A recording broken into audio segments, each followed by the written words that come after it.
The apartment was eerily quiet. Empty wine glass on the counter, a half-eaten dinner on the table. Remnants of a life I thought I would be living. My life, but with him. His absence was deafening, a gaping hole in my reality. It hit me then. The silence wasn't emptiness, it was space. Space for me. For months, I had been a shadow, clinging to his light.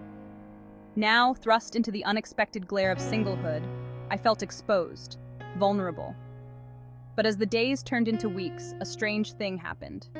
I began to see the world with my own eyes, hear my own thoughts, feel my own feelings.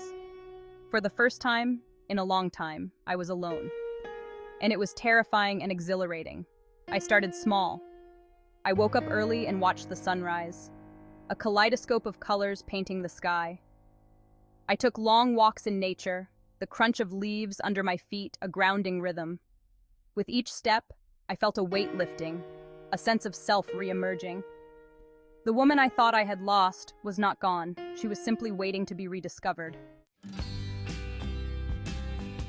One evening, scrolling through social media, I stumbled upon a local pottery class. Something sparked within me. I hadn't felt that flicker of excitement in years. Hesitantly, I signed up. The first class was a disaster. My hands were clumsy, my creations lopsided. But amidst the clay-splattered aprons and nervous laughter, I felt a sense of belonging. I had spent years prioritizing his dreams, his aspirations. Now I had the chance to explore my own. The world felt like an open book, each page filled with possibilities. I enrolled in a photography workshop, capturing the world through my own lens. I dusted off my old guitar, my fingers fumbling over forgotten chords. With each new experience, I felt a sense of empowerment. I was no longer defined by my relationship status, but by my own choices, my own passions. It was liberating. Sure, there were moments of loneliness, pangs of longing for a companion to share life's adventures, but I was learning to embrace the beauty of solitude. In the quiet moments, I discovered a depth to myself I never knew existed. I started journaling, pouring my thoughts and feelings onto paper. I reconnected with old friends, their laughter a balm to my soul. I started saying yes to new experiences, even if they scared me. I went on a solo hike, the silence of the forest both daunting and awe-inspiring.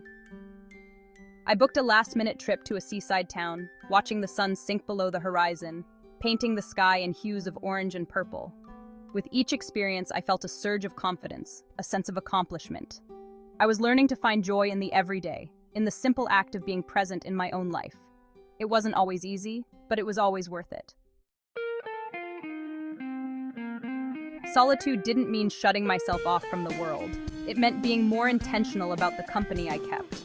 I started frequenting local coffee shops, drawn to the aroma of freshly brewed coffee and the low hum of conversation. I struck up conversations with strangers, sharing stories over steaming mugs. I reconnected with old friends, the years melting away as we laughed over shared memories. I joined a book club, finding solace in the written word and the company of fellow bibliophiles. I volunteered at a local animal shelter, finding comfort in the unconditional love of furry companions. I learned that true connection wasn't about quantity, but quality. I was building a life surrounded by people who celebrated my strength and supported my journey. One of the most unexpected gifts of singlehood was the freedom to say no.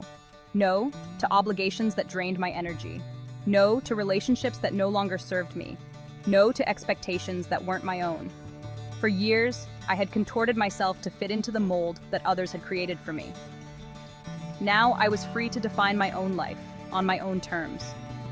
I started prioritizing my own needs, setting boundaries that protected my time and energy. I learned to say no without guilt or apology. It was an act of self-love, a way of honoring my own worth. The more I said no to what didn't serve me, the more space I created for what did. It was a revelation. I was no longer living for others, I was living for myself. And it felt amazing. The woman I am today is not the woman I was before. The heartbreak that I thought would break me had instead set me free. I had traded the comfort of familiarity for the thrill of the unknown.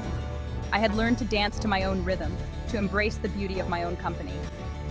The silence that once haunted me now held the melody of my own heart. I was no longer searching for someone to complete me because I was already whole. I was enough. And that was the most liberating realization of all. The journey of self-discovery is ongoing, a winding path with unexpected twists and turns. But I am no longer afraid to walk it alone. For in the solitude, I have found my strength, my voice, myself. And that is a love story worth telling.